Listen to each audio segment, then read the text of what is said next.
Jangan bilang begini, kenapa kau tak puasa? Aku lagi sakit hati. Wajib puasa itu, biarpun sakit hati dia. Pak Ustadz, saya pulang kampung. Kapan pulang kampung? Tanggal 18. Tak puasa dia 1 hari. Boleh nggak tidak puasa dia karena pulang kampung? Boleh kalau jaraknya memenuhi.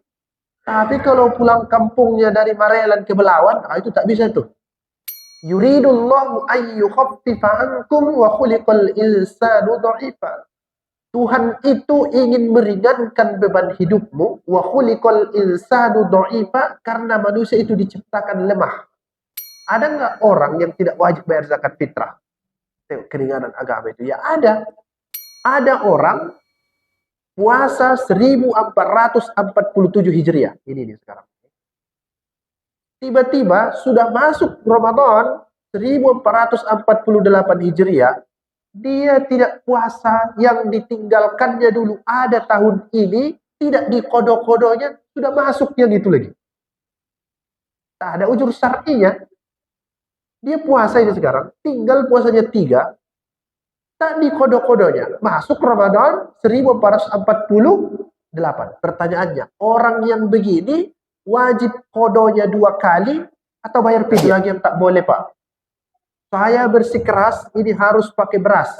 Datanglah orang ke masjid, bawa duit. Sinilah berasnya itu. Dijualnya beras itu. Nanti saya jual ini samamu, baru kau kasih ke saya balik. Nah, ini tak boleh. Kenapa tak boleh? Dan beras itu bukan punya Adil, bukan punya dia itu. Kenapa bisa dijualnya? Salah yang begini-gini. Lebih bagus serahkan duitnya, mudah urusan. Bismillahirrahmanirrahim. Bismillahirrahmanirrahim. Assalamualaikum warahmatullahi wabarakatuh.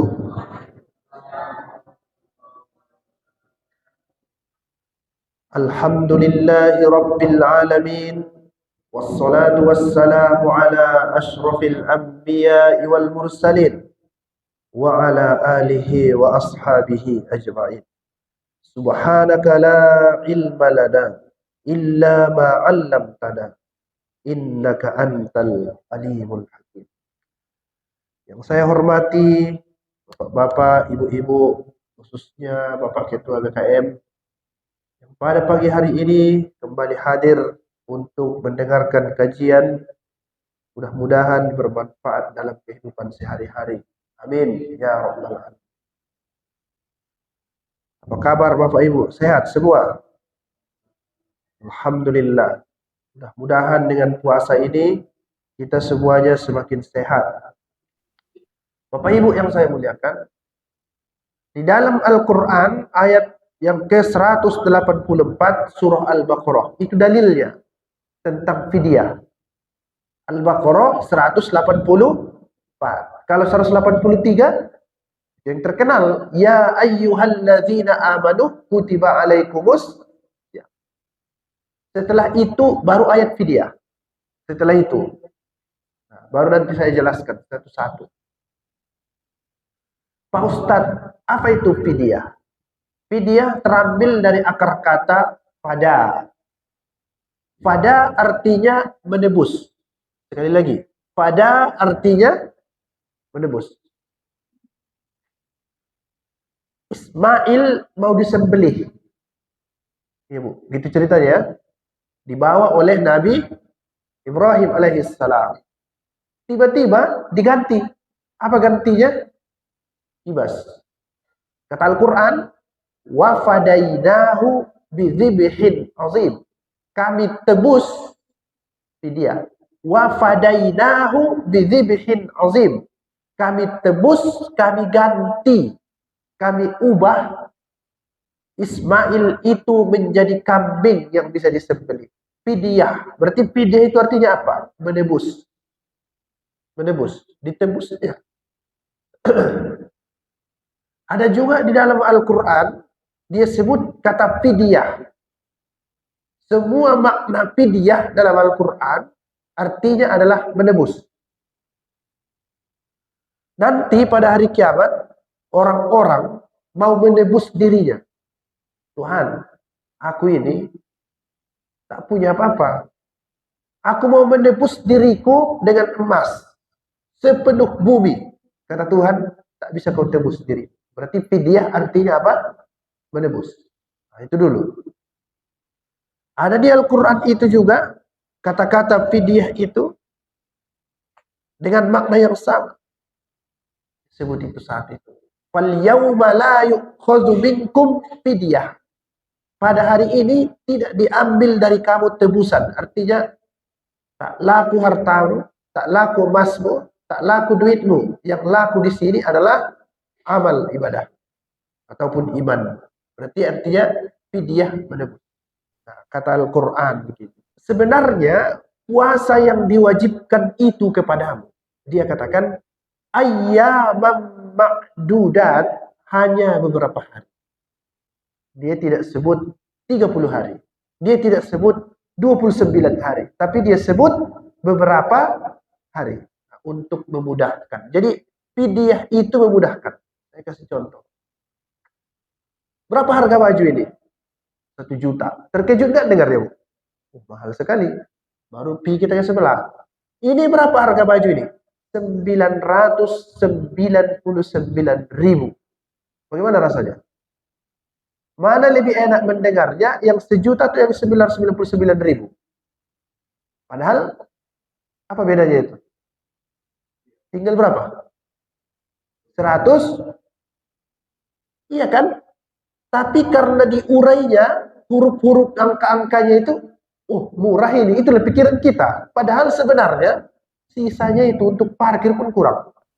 Puasa yang diwajibkan itu samamu ayyamam ma'dudat, hanya beberapa hari. Tidak dia sebut 30 hari loh, tak dia sebut 29 loh, tapi dia sebut beberapa hari untuk meringankan. Sama dengan fidyah. Baru dia katakan begitu. Mulai masuk. Faman kana minkum maridun aw ala safarin fa iddatum min ayyamin ukhra. Yang saya wajibkan beberapa hari itu, kata Al-Quran, tidak semuanya wajib berpuasa. Tidak semua wajib berpuasa. Faman kana minkum maridun aw ala safarin, siapa di antara kamu yang sakit? Sakit dia, Pak. Bukan sakit hati ya, sakit badan. Kalau sakit hati tetap wajib puasa, Pak. Jangan bilang begini, kenapa kau tak puasa? Aku lagi sakit hati. Wajib puasa itu. Biarpun sakit hati dia. Wajib puasa. Au ala safarin, orang yang dalam perjalanan. Dua tadi. Sakit dan dalam perjalanan. Dua. Maridun au ala safarin fa'iddatum min ayyamin ukhar.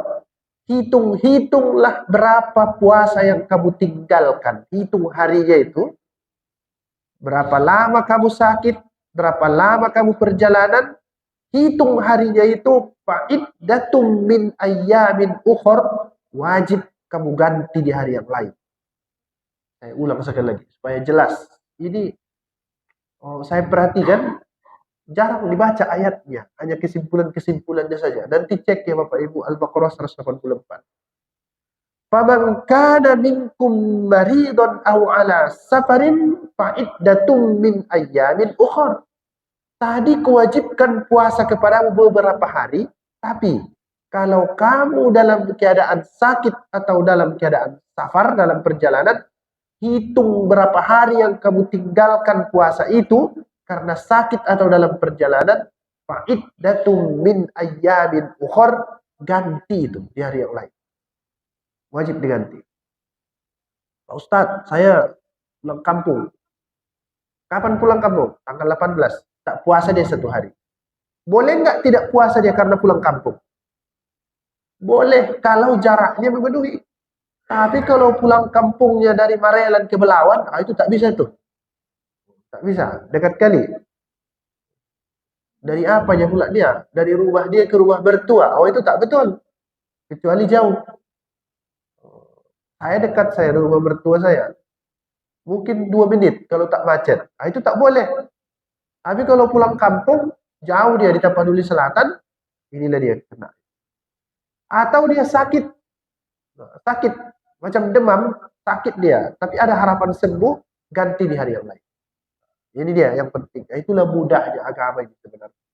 Tidak hitam putih. Orang selalu mengatakan, payah kali Pak Ustadz beragama Islam. Banyak kali peraturan. Tidak ada banyak peraturan. Yuridullahu ayyukhaffifa ankum wa khuliqal insanu dha'ifa. Tuhan itu ingin meringankan beban hidupmu, wa khuliqal insanu dha'ifa, karena manusia itu diciptakan lemah. Lemah kita ini, Pak. Bahkan kadang banyak binatang itu lebih kuat dari kita lagi. Gajah umpamanya. Gajah ini banyak makannya, habis makan dia tidur. Manusia ini saking lemahnya, gara-gara cari makan kadang payah tidur, lupa tidur. Manusia itu lemah, dia mengendalikan dirinya. Karena kita lemah, ada keringanan dalam agama. Tak ada dibilang di agama ini, mau kau mati, mau tidak, mau kau sakit, mau demam, mau setengah mati, wajib puasa. Tidak ada itu. Di dalam perjalanan, mau kemana pun kau ini segala macam, mau capek di perjalanan 100 km, perjalanan 7 hari 7 malam, wajib kau puasa. Ada ayat. Tidak ada ayat. Semua ajaran agama ini pasti ada keringanan. Semuanya. Sholat, pulang kampung, yang 4 boleh dibuat jadi 2. Mudah, ringan.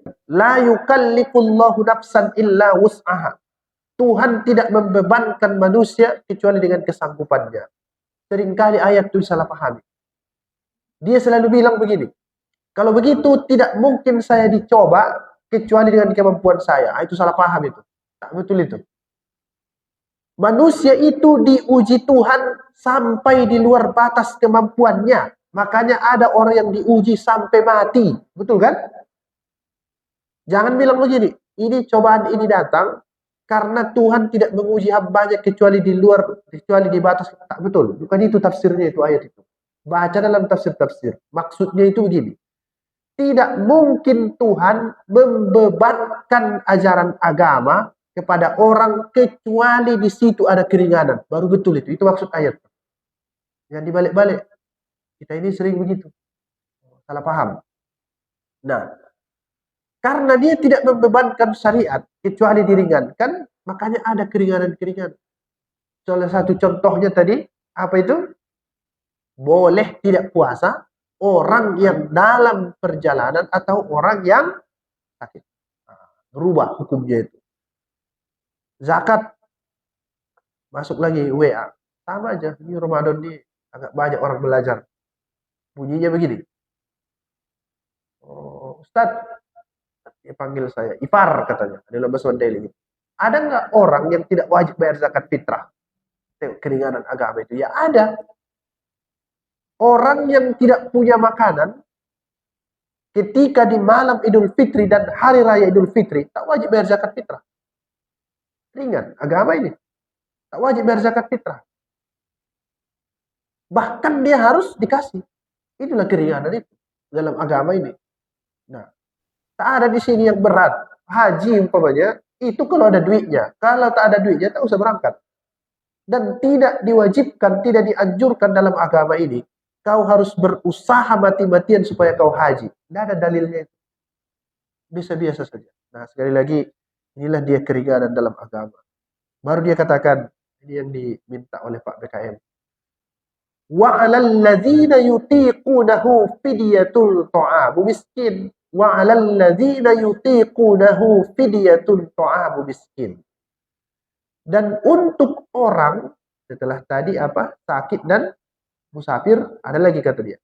Dan untuk orang yang berat melaksanakannya, wa 'alal ladzina yutiqunahu fidyatun ta'amu miskin, orang yang berat melaksanakannya, kami Pak Ustadz kurang paham kami. Nah, itu ada di Al-Quran itu menjadikan la yukallifullahu nafsan illa wus'aha laha ma kasabat wa 'alaiha ma kasabat. Terus Rabbana la tu'akhizna in nasina aw akhtana. Terus Rabbana wala tahmil 'alaina isran kama hamaltahu 'alal ladzina min qablina. Rabbana wala tuhammilna ma la Rabbana wala tuhammilna ma la taqata lana bih Wahai Tuhan kami, jangan kau bebankan di atas kepala kami la taqata lana bih, yang kami tidak sanggup untuk membawanya. Tokoh. Nah, tokoh itu artinya kesanggupan. Berarti wa 'alal ladzina yutiqunahu, orang yang tidak sanggup, berat dia mengerjakannya, dia katakan fidyatun. Fidyatun ta'amu miskin. Kata pakar-pakar bahasa begini. Tokoh itu macam ini. Kerah baju yang ini, Pak. Jadi karena dia punya kerah baju, sempit kerahnya ini, setiap dia pakai tercekek lehernya. Jadi misalnya ukurannya ini kira-kira dibuatnya 10 cm lah. Mohon maaf kalau salah. Tiba-tiba ininya 8 cm, sehingga kalau dipakainya gimana jadinya? Mencekek dia kan? Nah, itu namanya tokoh. Bukan menokoh macam di Medan nih, bukan itu. Ini banyak orang menokoh, bukan itu, tapi dia sempit kalau dipakai. Nah, kalau dia berpuasa macam mau mati lah dia. Nah, begini. Bagaimana itu? Itu maksudnya. Supaya mudah diingat, Pak. Ingat-ingatlah kerah baju yang kesempitan. Itu maksudnya. Kalau dia berpuasa, kena cekek dia. Macam mau mati. Nah, siapa ini? Orang yang begini. Paling tidak, ini Pak BKM yang diminta itu. Paling tidak orang yang begini ada 4. Nanti boleh dipikir ada yang lain lagi. 4 ini dulu. Yang 4 inilah paling tidak yang bayar fidyah itu kalau dia puasa macam tercekek lehernya. Macam mau mati dia. Bisa jadi pun dia mati gara-gara itu. Gara-gara puasa itu. 1. Siapa itu orang yang begitu? Orang tua yang sudah renta. Misalnya umurnya 80 tahun. Asal dia puasa, demam dia. Asal dia puasa, sakit dia. Asal dia puasa, pusing kepalanya. Asal dia puasa, pucat, tak bisa bergerak. Orang yang begini, macam orang yang pakai baju yang kerahnya kekecilan. Macam dicekek, macam mau mati. Boleh bayar fidyah. Apa tadi fidyah itu? Tebusan. Bapak di sini ada yang sudah 80 tahun, belum dapat? Ada, Pak? Masih bisa puasa, Pak? Alhamdulillah, kalau bisa. Kalau tak sanggup, boleh itu tak puasa. 70 tahun. Sepuh dia. Sudah tua renta. Ini yutiku dah. Kerahnya udah sempit. 1, orang yang begini. Jadi kalau ada orang tua di rumah, saya tak sanggup puasa. Boleh, jangan paksa dia. Wajib kau puasa. Kalau tak puasa, masuk neraka jahanam. Tak betul. Boleh tak puasa. 1. Yang kedua, orang yang sakit dan tidak ada harapan untuk sembuh. Inilah yang disepakati, yang 2 ini. Orang tua yang sudah lansia, lanjut usia. 1 lagi, orang yang sakit yang tidak ada harapan untuk sembuh. Boleh bayar fidyah. Tapi kalau dia sakit pagi, macam saya, berobat dia besok, sembuh. Ini tak boleh bayar fidyah ini. Karena dia ada harapan untuk sembuh. Minum Mixagrip, sembuh dia. Ini tak boleh bayar fidyah. Wajib tetap puasa. Maksudnya, panjang penyakitnya itu. Tak ada harapan untuk sembuh lagi. Stroke umpamanya. Ada kan? Tak bisa itu. Yang begitu. Stroke dia. Payah ini tak mungkin lagi. 2. Ini yang disepakati. Boleh bayar fidyah. Baru 2 lagi terjadi perbedaan pendapat. Yang pertama, ibu-ibu hamil menyusui. Hamil dan menyusui. Kalau dia khawatir terhadap dirinya, saya tak bisa ini puasa. Aku takut diriku nanti berbahaya. Ini yang begini wajib qada. Sekali lagi, yang khawatir dia karena dirinya, bukan anaknya. Yang dikhawatirkannya siapa, Ibu? Dia. Ini sama dengan orang sakit ini. Kias, dianalogikan dengan orang sakit. Aku ini nanti kan begini. Kalau nanti aku menyusui, puasa aku, sakit aku. Kalau aku nanti puasa, aku lagi hamil, sakit aku. Berarti dia orang yang sakit. Hukumnya sama dengan orang yang sakit. Berarti dia ini wajib qada. Karena dia tadi sakit yang mungkin sembuh. Sekali lagi, sakit yang mungkin sembuh. Berarti wajib qada. Ini baru muncul permasalahannya di sini. Dia tidak puasa karena khawatir anaknya. Ini bagaimana hukumnya? Di dalam mazhab Syafi'i, saya tak jelaskan mazhab lain ya Pak BKM, nanti bingung. Banyak, Maliki, Hanafi agak beda sedikit-sedikit. Di dalam mazhab Syafi'i, kalau dia khawatir karena anaknya, dua pekerjaan. Apa tadi? Wajib dia qada, wajib dia bayar fidyah. Kenapa? Karena yang dikhawatirkannya bukan dirinya yang sakit, tapi orang lain. Siapa itu? Jelas, Ibu. Khawatir dia karena anaknya, dia qada puasanya dan dia bayar fidyah. Apa tadi fidyah? Tebusan. Ini terjadi khilaf di situ. Ada mazhab lain? Ada. Tapi itulah dulu amalkan. Ya gitu. Itu dulu. 3. Yang keempat. Ada orang puasa 1447 Hijriah. Ini nih sekarang. Tiba-tiba sudah masuk Ramadan 1448 Hijriah, dia tidak puasa, yang ditinggalkannya dulu ada tahun ini, tidak dikodok-kodoknya, sudah masuk yang itu lagi. Tak ada ujur syar'inya. Dia puasa ini sekarang, tinggal puasanya 3, tak dikodok-kodoknya. Masuk Ramadan 1448. Pertanyaannya, orang yang begini wajib kodonya 2 kali atau bayar fidyah? Wajib kodok, wajib bayar fidyah. Bukan puasanya 2 kali. Bukan begitu. Sekali lagi. Orang yang mengkodok puasa lupa, atau dia sengaja. Tak ada uzurnya. Sampai tahun depan dia tak beres-beres juga. Pekerjaannya 2. 1 wajib kodok, 1 lagi wajib bayar fidyah. Begitu ya Pak. 4 inilah. Ada 1 lagi. Yang panjang pembahasannya saya tak mau ceritakan. Orang yang sudah meninggal, yang tak selesai puasanya. Panjang ceritanya. Nah, ini dulu yang 4 ini. 1, apa tadi? Lansia. Yang kedua, orang sakit yang tidak ada harapan untuk sembuh. Ibu-ibu yang khawatir terhadap anaknya. Baru orang yang qada puasanya lewat, dikerja-kerjakan. Sampai masuk 2 Ramadan. 1447, 1448. Jelas. Kira-kira begitulah Pak ya. Sampai di situ. Nah, baru pertanyaan selanjutnya. Mari kita lihat di sini. Pak Ustadz, berapa itu besaran qada itu? Apa itu? Fidyah itu. Iya kan? Berapa besarnya? Nah, begini aja Pak. Berapa biasanya kita makan 1 hari? Masjid-masjid sekarang mudah. Ada yang versi saya lihat itu 50.000. Ada yang 60.000. Sini berapa Pak? 1 hari fidyah. Ada ditetapkan? Kira-kira. Tidak ada. Boleh ditanya ke Basnas. Ada penjelasan itu.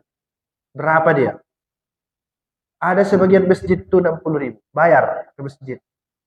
Kasih kepada BKM. Nanti bukan untuk Pak BKM-nya. Tak boleh. Tapi untuk 2. Lil fuqara wal masakin. Ini pun ada keliru saya lihat itu. Dia sebut boleh diberikan fidyah itu kepada orang yang berhak menerima zakat. Itu salah itu. Betul itu. Innamas shadaqatu lil fuqara'i wal masakin wal 'amilina 'alaiha wal mu'allafati qulub. Tak boleh. Fidyah hanya boleh diserahkan kepada 2, Pak. Tadi fidyatun ta'amu miskin. Apa tadi itu? Miskin. Masuklah di situ fakir. Apa bedanya itu Pak Ustaz? Fakir dan miskin. Saya kasih contoh aja Pak supaya mudah. Kebutuhan di sini 10 umpamanya. 10.000. 10.000 1 hari. Contoh. 10.000 1 hari. Kebutuhan di daerah apa namanya ini? Marelan. Beda fakir dan miskin itu. Dia penghasilan dia 1, 2, 3, 4. Tadi kebutuhan berapa? 10. Fakir namanya. Penghasilan dia 1, 2, 3, 4. Fakir namanya. Karena kebutuhan 10. Ada satu lagi kawan. Kebutuhan 10, penghasilan dia 5, 6, 7, 8, 9. Ini namanya miskin. Mana lebih parah? Fakir atau miskin? Fakir. Fakir ini bisa juga begini. Dia tidak punya pekerjaan yang jelas. Sedangkan miskin punya pekerjaan yang jelas tapi tidak cukup. Nah, beda. Beda dia persoalannya yang dua ini. Jadi fakir ini dan miskin ini, inilah yang mendapat fidyah. Yang dua ini. Dapat fidyah dia. Boleh disalurkan kepada yang lain? Tak boleh. Yang dua itu saja. Caranya sekarang ini mudah. Saya Pak Ustadz, mau saya bayar tiap hari. Silakan. Mau dibayarnya tiap hari. Silakan. Boleh itu dibayar tiap hari. Ada pula begini. Saya nanti aja lah Pak Ustadz. Saya kumpulkan 30 orang miskin di akhir daripada bulan Ramadan. Boleh? Ustadz, boleh enggak saya bayar fidyah saya setelah bulan Ramadan? Boleh juga. Yang penting bayar. Dibayar dia. Itulah persoalan-persoalan dari fidyah. Itu ya Pak. Ini dulu harus kita dudukkan. Baru kata ayat itu untuk selanjutnya. Faman tatawwa'a khairan fahuwa khairul lah. Kalau kamu melakukan kebaikan yang tadi itu, puasa, tak bisa puasa karena sakit atau karena musafir, atau juga berat melaksanakannya bayar fidyah, itu semua adalah bentuk kebaikan. Wa antasumu khairul lakum in kuntum ta'lamun. Puasa itu lebih baik bagimu kalau kamu orang yang mengetahui. Nah, tetaplah puasa karena ada keringanan-keringanan di situ. Baru persoalan yang kedua tentang zakat fitrah. Ya Pak ya. Ini zakat fitrah atau zakat mal yang mau diceritakan ini? Zakat fitrah. Nah, supaya saya ceritai sedikit-sedikit pengalaman kita dalam zakat fitrah ini. Nah, begini kan. Ada istilah yang agak keliru, tapi sudah dibolehkan para ulama. Sering salah saya lihat. Kita ini masyarakat ini suka bergeser-geser dalam memaknai kalimat-kalimat dalam bahasa Arab itu. Idul Fitri. Apa artinya itu kira-kira? Idul Fitri. Baru zakat fitrah. Kenapa bisa berubah? Idul Fitri, zakat fitrah. Sebenarnya tidak begitu. Idul Fitri, zakatul fitri. Baru betul. Sekali lagi, Idul Fitri, zakatul fitri. Tapi di kitab-kitab fikih itu, udahlah zakat fitrah pun bolehlah katanya. Tapi kurang pas itu. Kenapa begitu? Nah gini. Id artinya hari raya. Fitri artinya makan. Sekali lagi. Id artinya hari raya. Fitri artinya makan. Ada pula, saya dengar Ustadz yang bilang, Id artinya kembali, Fitri suci. Berarti Idul Fitri kembali, nah, itu saya tidak tahu dari mana. Kurang pas itu. Biarpun ada di buku-buku, itu kurang pas. Fitri artinya terambil dari akar kata futur, artinya itu makan. Makan dia di pagi hari. Makan. Kenapa begitu? Lihat ya Bapak Ibu sekalian. Selama 30 hari di bulan Ramadan, dia tidak boleh makan pagi. Ya. Tiba-tiba di 1 Syawal boleh makan. Boleh. Boleh dia makan. Yang selama ini di Ramadan dia tak boleh makan, tiba-tiba di tanggal 1 Syawal dia boleh makan. Itu maksudnya itu hari raya makan. Tapi kalau diartikan Idul Fitri artinya kembali suci, boleh juga. Tapi akarnya itu bukan itu. Itu dijelaskan para pakar itu begitu. Jadi orang kadang, ini ditambahi lagu-lagu pula saya lihat itu. Kita kembali suci di hari yang fitri. Apa itu maksudnya? Suci itu bahasa Arabnya fitrah. Fitrah, bukan fitri. Fitrah itu baru betul. Fitrah. Fa'akim wajhaka lid-dini fitratallahi allati fataran nasa 'alaiha. Fitrah. Bukan fitri. Fitri itu artinya makan. Lebih tepatnya makan pagi. Idul Fitri berarti hari raya makan. Itu sebabnya banyak makanan di hari raya. Ada kue-kue ini segala macam. Buat makanan. Masuk ke Indonesia ini, lebih banyak lagi makanan. Macam-macam. Apa yang dimakan di orang di sini. Jadi jangan salah-salah, Pak. Sama dengan ini. Zakatul fitri artinya zakat yang dikeluarkan untuk makanan orang miskin di satu Syawal. Itu maksudnya. Sekali lagi, zakat yang dikeluarkan supaya orang miskin ada makanan di satu Syawal.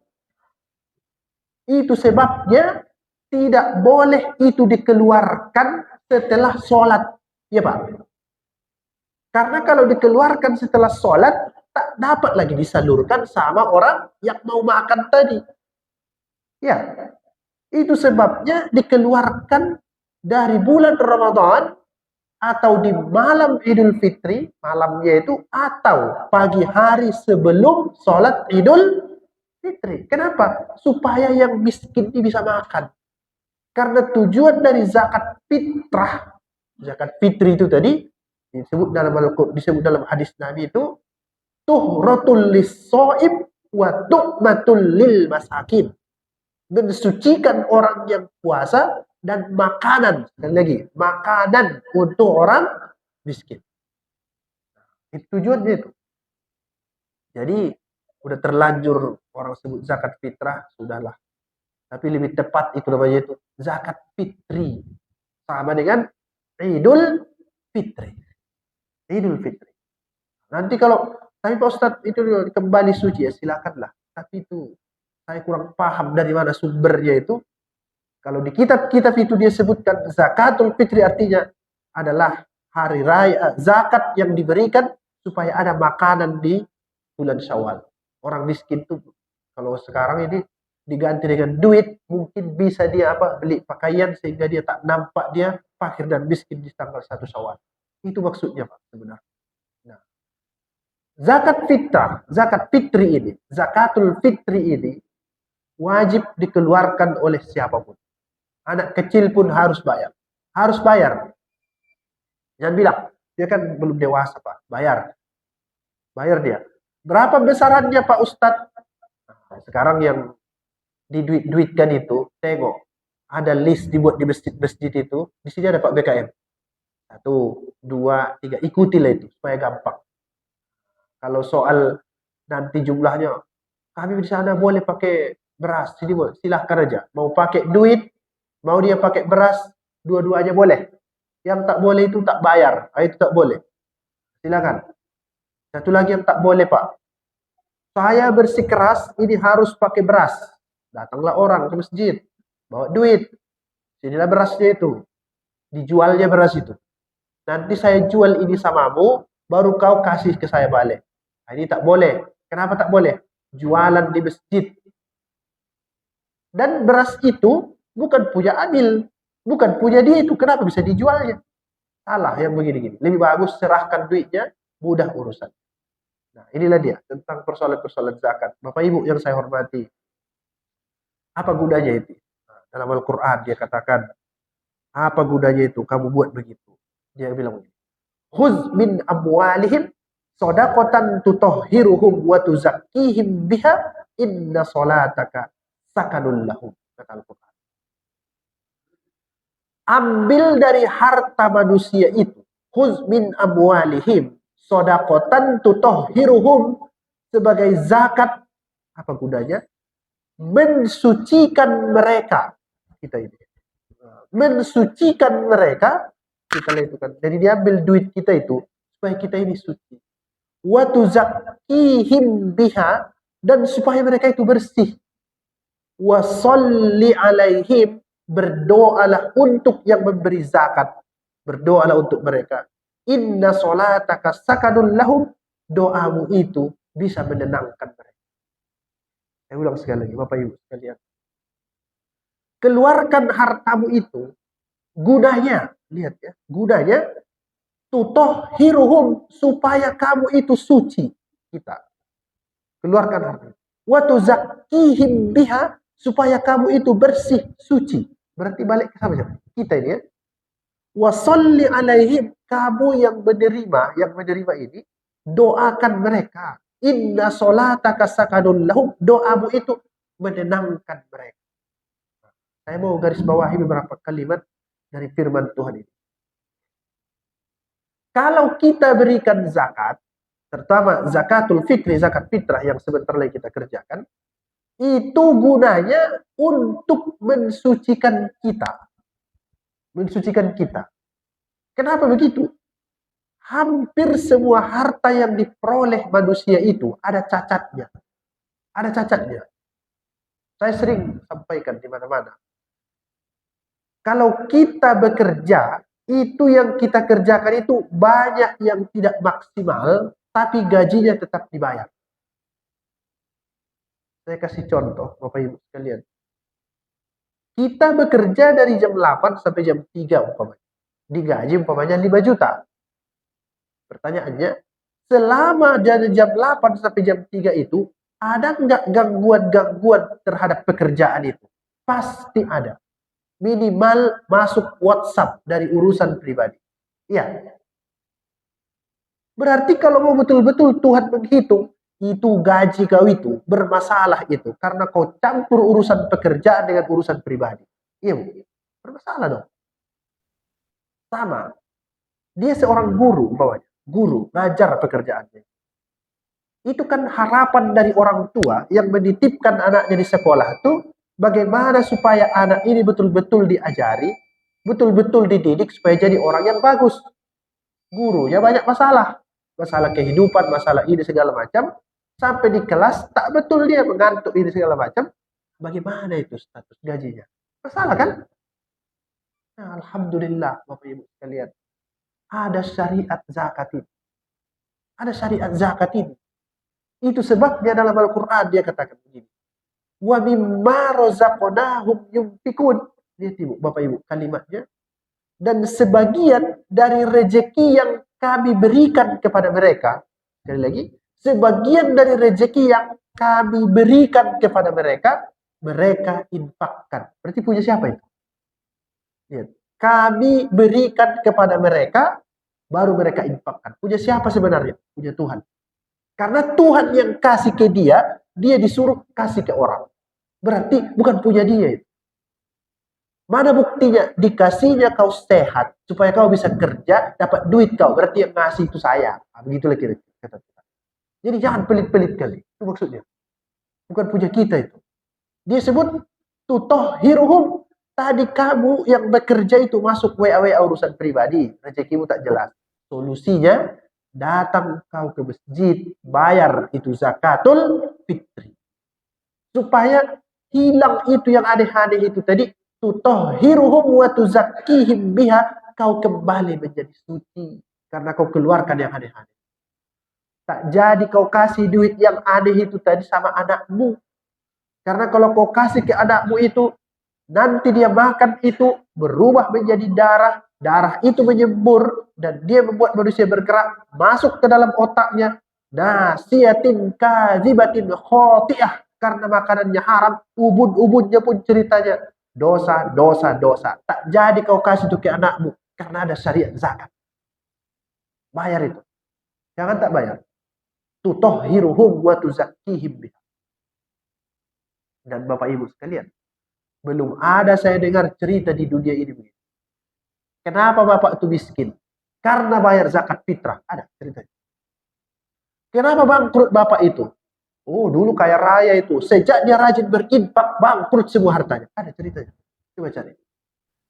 Apa tugas penerima ini? Wa sholli alaihim, doakan mereka. Kita baca begini. Nawaitu an ukhrija zakatal fitri anni wa an jami'i ma yalzamuni nafaqatuhu syar'an fardhon lillahi ta'ala. Aku keluarkan zakat fitri ini dariku dan semua orang yang menjadi tanggunganku, fardhon lillahi ta'ala, wajib karena Allah. Baru dia baca doa, Semoga Tuhan membalasmu dengan ini, dengan ini, dengan ini. Ada doanya. Nah, itulah yang menenangkan itu. Wa sholli alaihim inna sholataka sakanun lahum. Dia sebut doa mereka itu menyenangkan, mendamaikan, mensejahterakan kamu. Bapak Ibu yang saya hormati. Orang yang tenang itulah yang bisa kembali mendapatkan harta. Sekali lagi, kalau dia tenang, dia bekerja dengan bagus, hartanya akan kembali. Makanya doakan supaya mereka itu tenang. Bapak ini Pak, kalau sudah tak tenang, tak bisa cari nafkah. Asik bertengkar aja di rumah, tak bisa cari duit. Ada saja problem dia di masyarakat, tak bisa cari duit. Setiap dia berangkat bekerja, terbayang ke rumah, nanti di rumah ada masalah ini, tak bisa cari duit. Jadi ketenangan ini sumber rezeki. Apa itu Pak Ustadz ketenangan? Ketenangan itu begini. Setiap ada masalah bisa diselesaikan dengan tenang. Bukan tenang itu diam. Tenang itu Pak tidur-tidur, bukan itu maksudnya. Tapi setiap dia datang masalah bisa dia selesaikan. Itu orang tenang. Sekali lagi, setiap ada masalah bisa dia selesaikan. Itu orang yang tenang. Kalau sebaliknya, setiap ada masalah, makin bertambah masalah. Dia punya handphone, tak bisa dicas. Yang rusak chargernya, talinya. Karena dia pening, dia ambilnya handphone, dibantingnya, pecah kacanya, bertambah masalah. Karena dia makin pusing, tak selesai-selesai, dia ambilnya lagi HP-nya, dibuangnya ke air, bertambah masalah. Padahal tadi yang salah cuman tali dari charger. Ini orang tidak tenang dalam menghadapi hidup. Jadi zakatul fitri menenangkan kita sebagai manusia. Salatan tutahhiruhum wa tuzakkihim biha. Nah, Bapak Ibu yang saya hormati, beginilah kira-kira cerita tentang fidyah dan zakat fitri ini. Yang pertama, agama ini agama yang mudah. Itu dulu. Agama ini agama yang mudah. Tidak ada yang menyulitkan dalam ajaran agama ini. Setiap ada yang menyulitkan, kita rasakan pasti ada nafsu, ada setan di situ. Pasti itu. Semua mudah. Salah satu kemudahannya itu, lihat puasa tadi. Wajib kamu puasa, tapi kalau kamu sakit, tak wajib.